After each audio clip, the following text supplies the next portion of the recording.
Thank you for joining us at Washington Talk. I'm Young-Gyo Kim. Defying China's strong warnings, U.S. House Speaker Nancy Pelosi visited Taiwan, being the highest-ranking U.S. official to visit the island in 25 years. In response to her visit, Beijing began live-fire military drills, encircling the island, and even dropping missiles into seas. As tensions run high across the Taiwan Strait, today we'll discuss the implications this will have for the Korean Peninsula.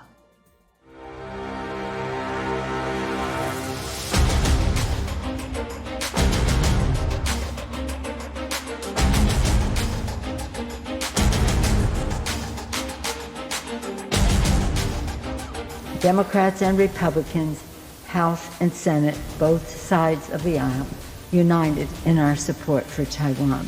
And now more than ever, America's solidarity with Taiwan is crucial, and that is the message we are bringing here today. 这是一场彻头彻尾的闹剧，美方打着所谓民主的幌子，在干着侵犯中国主权的勾当，玩火者绝对没有好下场，犯我中华者必将受到惩处。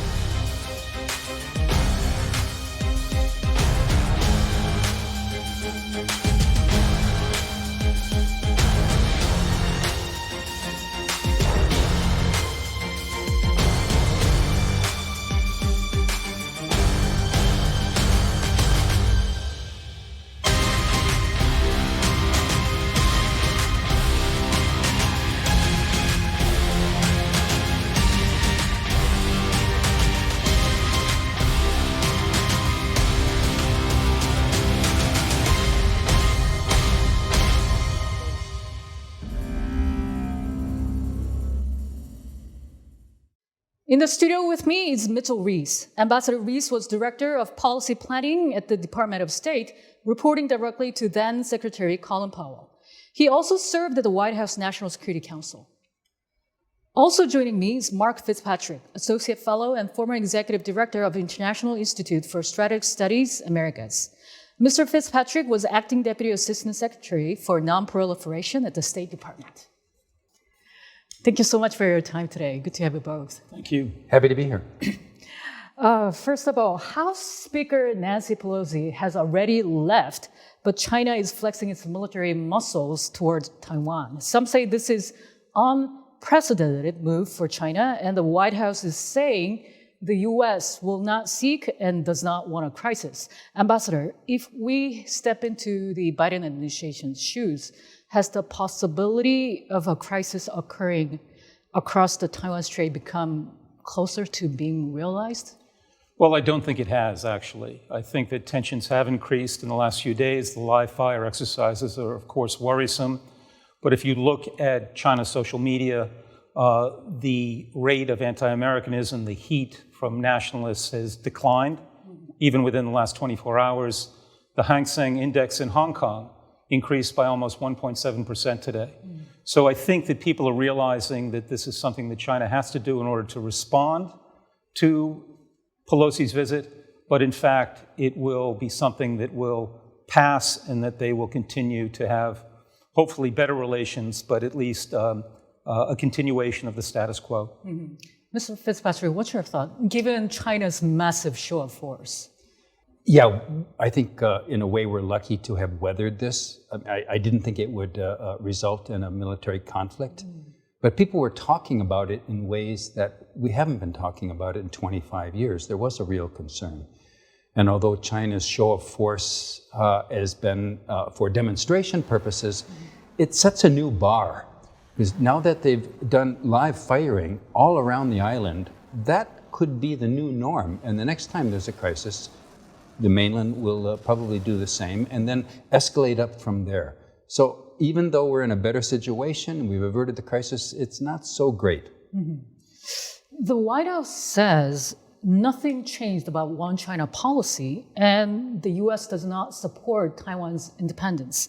But it doesn't seem to calm China down, and China almost seems like going overboard. Mr. Fitzpatrick, do you think this is because China fears that United States might change one China policy in the future? I don't know that China fears the United States will change the one China policy, but the mainland fears that Taiwan will continue down a path toward independence. And with having such a high-ranking U.S. official visiting, it sets a precedent for other countries to have similar high-level visits, and that's something Beijing cannot stand. You know, there was Lithuania established higher-level relations with Taiwan, and you know, Beijing just went out of their minds about that. So any way that Taiwan seems to be flexing its status in the world is anathema to Beijing.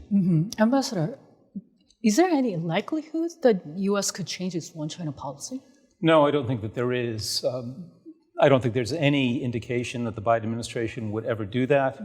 But I think that China feels that there's been a gradual hollowing out of the one China policy. The president has made a number of misstatements about the policy earlier this year that I think worried China. They were walked back immediately by the White House. But again, these things from Beijing's perspective seem ominous.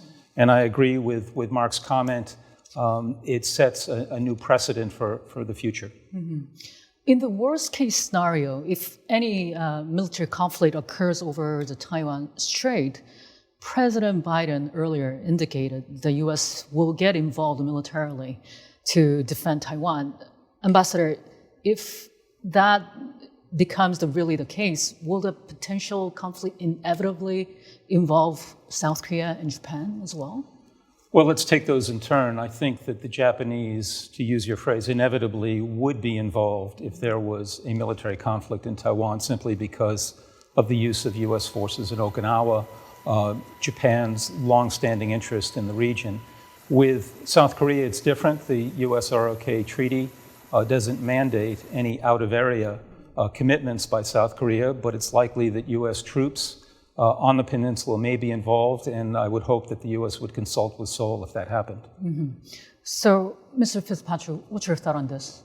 Yeah, I agree with that, that the U.S. forces in Japan would be the first responders, as it were. They have that role. They would be coming to Taiwan's defense. The U.S. forces in Korea don't explicitly have that role. They're not excluded from it, but the United States is committed to consulting with the South Korean government about any extra peninsular use of the forces. And you know, we can already see how cautious the South Korean government has been about doing anything to provoke China. The President Yoon would not meet personally with Nancy Pelosi when she was in Seoul. This is a demonstration of how cautious. So I don't think the South Korean government would really want U.S. forces there to be engaged in a Taiwan contingency. If we focus a little bit on Japan, Mr. Fitzpatrick, do you think there's this potential crisis over Taiwan could give justification for Japan to revise its so-called peace constitution? Because there is a lot of debate these days. Yeah, you know, it's been a rising interest in Japan to change this constitution.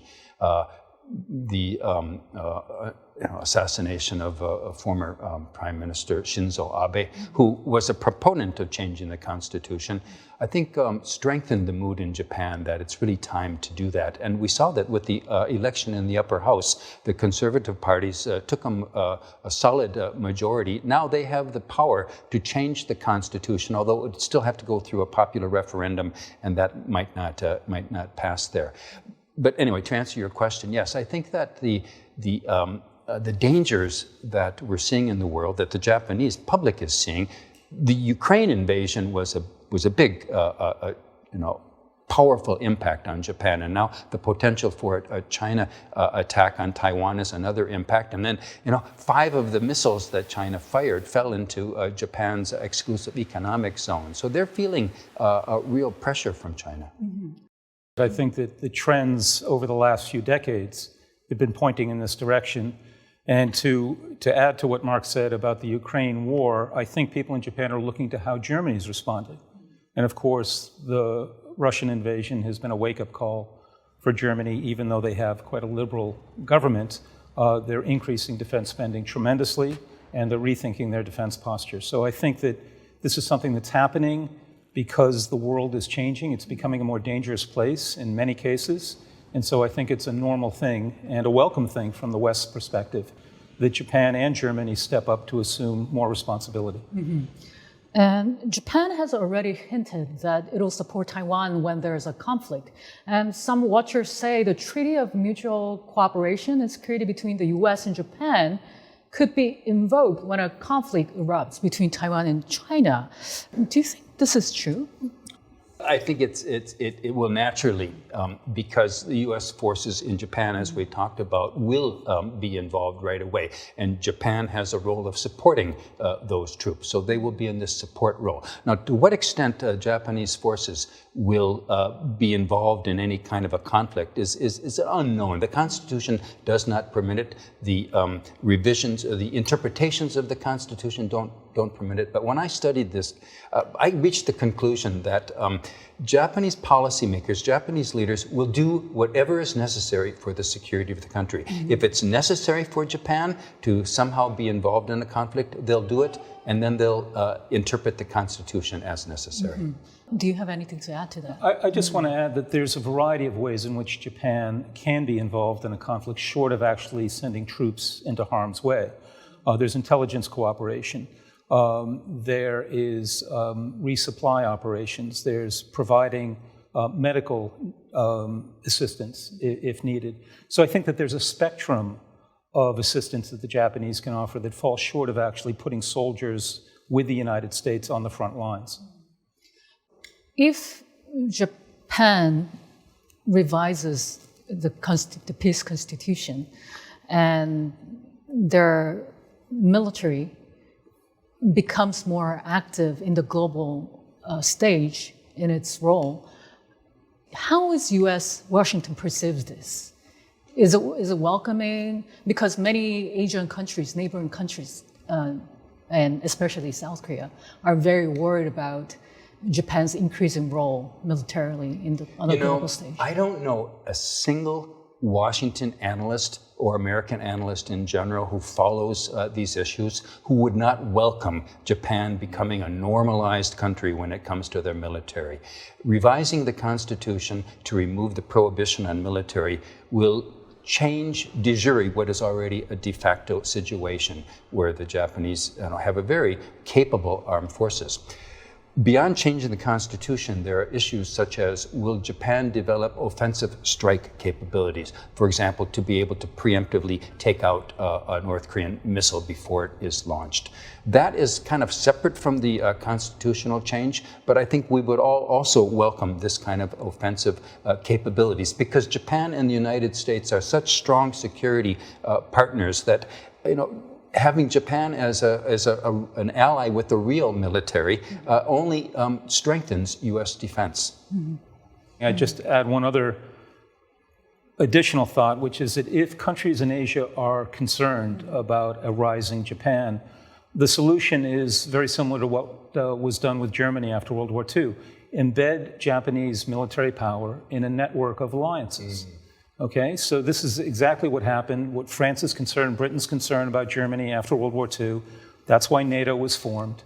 And again, German power was channeled into a multilateral framework that has proven very effective at deterrence. Mm-hmm. So how large the United States is willing to accept Japan's military capability, do you think? So let me answer that question focused on one kind of weapon, nuclear weapons. Would the United States countenance Japan getting to the point of developing nuclear weapons? The answer is absolutely not. Because of America's longstanding non-proliferation policy, it applies to all countries.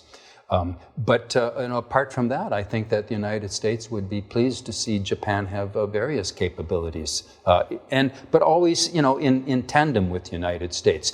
Capabilities that would be complementary. That is where the United States would urge Japan to go. And there's also a similar treaty between the U.S. and South Korea. Do you think there's any implication or the situation with Japan could be applied to South Korea? I think the situation is too different. I mean, legally, there's not that much difference. The U.S. security treaty with the Republic of Korea does not prohibit forces there from being involved. And, the Republic of Korea always talks about playing a role beyond the peninsula, a global role. But when push comes to shove, South Korea is still too cautious about doing anything that would offend China. They rely so much on China for their trade. They see how China has bullied them in the past, and they would just as soon stand apart. Whereas, Japan has a very different attitude and is a global player, will be a global player, and doesn't care about offending China. What about, Ambassador, this China's threat to Taiwan, will this have any effect on treaty between the U.S. and South Korea? For their mutual Well, I don't defense? think it'll have any effect directly, but again, I think, as you mentioned, it heightens anxieties in the region. It reinforces the need for the United States and South Korea to remain staunch allies. And I hope that it will also influence the South Korean people to realize that it's a very dangerous part of the world and that they need to have a robust defense and national security policy. So again, directly, probably less so, but I think indirectly, I think it's going to shape perceptions and attitudes going forward. Then let's talk about North Korea. North Korea gave out some statement about Taiwan that Nancy Pelosi's trip to Taiwan is interference of China's internal affairs. What could this possible conflict could mean for North Korea? If there is a conflict over Taiwan, a shooting war in which the United States and China are facing off, it wouldn't necessarily involve the Korean Peninsula, but there are many ways it could escalate to do so. Remember back in the Korean War in the 1950s, there was General MacArthur wanted to use the Korean crisis to help the Republic of China, to help Chiang Kai-shek attack China. And, I could similarly think of how Chinese generals might want to use a Taiwan conflict to create trouble for the United States in Korea. Or they might think that if the United States had to face trouble in the Korean Peninsula, that they wouldn't be able to give the full force of their forces in the Taiwan contingency. So it might be useful for China to encourage Kim Jong-un to do something that would tie down the United States. That's one way that the Korean Peninsula could be involved. I think it depends on to what extent you believe that North Korea is willing to do whatever China wants under different circumstances. And it may be that Mark's scenario is correct. I think that the North Koreans have shown that they don't always respond to what the Chinese want, when they want, how they want. So I'm not quite as concerned about that scenario as Mark might be. And meanwhile, Pelosi also visited South Korea right after Taiwan. She was the first sitting House Speaker to arrive in South Korea in 20 years. She said the congressional delegation traveled to South Korea to reaffirm the treasured ties and the shared commitment to advancing security and stability, economic growth, and democratic governance. Ambassador, how would you interpret the significance of Pelosi's visit to Seoul? Well, again, I think that it reinforces the strong ties between the United States and South Korea. That's always good. I was very concerned that she was not met by the South Korean leadership. I think that that was a mistake. I think that if it was designed to appease China, I don't think it'll be successful. I think that it was insulting to the United States. And I think that it also sent a signal to the world that South Korea wasn't standing up for shared values. That after all, what define the alliance, what define the West, and are so important in terms of why we're different and how we think the 21st century should be shaped. Mr. Fitzpatrick, you said strongly yes when Ambassador said... Yes, I agree. Everything Ambassador Mitchell said, it was insulting. And if it's an attempt to placate China, I don't think it'll work. What it will do, unfortunately, is give China the impression that it can bully South Korea, that it can put pressure on, and South Korea will bend to China's will. And that's really an unfortunate impression to give. Mr. Fitzpatrick, do you think that South Korea is once again trying to do this balancing act between China and the United States? Well, this is, a long-standing preoccupation in South Korean foreign policy that they do have to balance somehow. But I wouldn't overstate that. I mean, they know that, their security, their role is connected with the United States. They have to worry about China, but any balancing will always find South Korea on the part of the United States. But we have these episodes where they don't demonstrate it as strongly as we would like them to. Ambassador, and South Korea's Foreign Minister Park Jin, he's planning to visit China next week as a first official visit in his role. And he's planning, of course, to meet his counterpart, Wang Yi. Do you think South Korea needs to be more clear about where it stands? Well, I hope that there's no ambiguity about where South Korea stands. It stands with the United States. It stands for the values that we all share.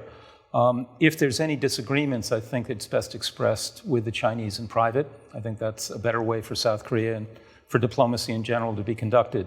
So I'm not sure if this is more of a courtesy visit or if there'll actually be more substantive, but I guess we'll have to wait and find out. Mm-hmm. When Pelosi visited Japan, she met Kishida, Prime Minister. Why do you think the response or how the reaction is different between South Korea and Japan? I think it was a misplaced deference to the Chinese. I think it was a mistake. But ultimately, friends talk things out. Allies support each other regardless. I think that the world will keep turning, and the U.S.-South Korean alliance is still strong. Again, as Mark said, I think it would be nice to demonstrate that a little bit more visibly in public next time. As I hate to say it, but South Korea is not yet the global player that it aspires to be. It just is just always looking over its shoulder at what Beijing is thinking, and then playing it safe. Whereas Japan has a sense of its role in the world. It will support democracy at every step. We saw, like in the Ukraine crisis, I mean, Japan was one of the countries that immediately placed sanctions on Russia. South Korea waited a couple of days. They're always in this kind of a secondary role. And I don't know how long that'll last, but it's a little unfortunate. Mm-hmm. Then my last question for today. For now, it's sort of unforeseeable how the U.S. and China will amend their relationship. What is your thought? At least they're not. There's not a conflict has erupted. As Ambassador Reiss said at the beginning, that we've gotten over this, and it'll carry on, and they will find ways to communicate. But I'm worried about the latest steps that China took. They cut off communications with the United States in the military realm, and on issues like climate change. They're using climate change as leverage for their geostrategic reasons. That doesn't bode well. How long are they going to stop communicating with the major superpower? I think there'll continue to be communication at the highest levels. I think the two leaders will talk, maybe the foreign ministers, but the defense ministry, military-to-military contacts, I think that Secretary Austin tried to promote that at the Shangri-La conference. He was rebuffed. We don't have the network of communications that we had during the Cold War with the Soviet Union. And so those provide some buffers and some guardrails when things get tense.